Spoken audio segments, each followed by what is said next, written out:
বামেদের ডাকা বন্ধে মিশ্র প্রভাব দক্ষিণ দিনাজপুর জেলা জুড়ে। শ্রমিকদের স্বার্থে দেশের 10টি ট্রেড ইউনিয়নের ডাকে কেন্দ্রের শ্রম আইন বাতিলের ডাকে ধর্মঘট ডাকা হয়েছে। আজ সকাল থেকে বন্ধের সমর্থনে দক্ষিণ দিনাজপুর জেলা জুড়ে পথে নেমেছে বামফ্রন্ট। বালুরঘাট, গঙ্গারামপুর এবং বুনিয়াদপুর পৌর শহরগুলিতে বন্ধের মিশ্র প্রভাব পড়েছে।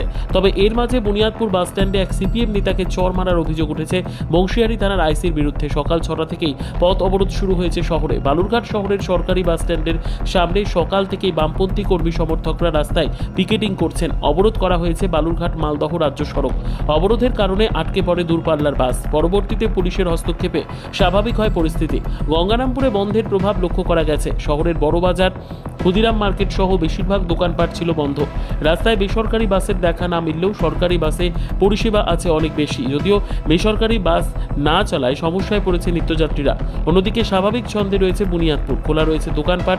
যদিও সিপিএম নেতাকে চড় মারার অভিযোগে কিছুক্ষণ উত্তেজনার সৃষ্টি হয়, তবে এখন পরিস্থিতি পুরোপুরি স্বাভাবিক। সকাল থেকে বন্ধ কেমন চলছে এখানে?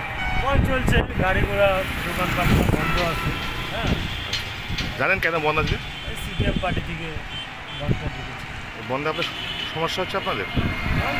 সমস্যা বলতে কি, টোটো মোটো চালানো যাচ্ছে না, আমরা তো দিন আনি দিন খাই।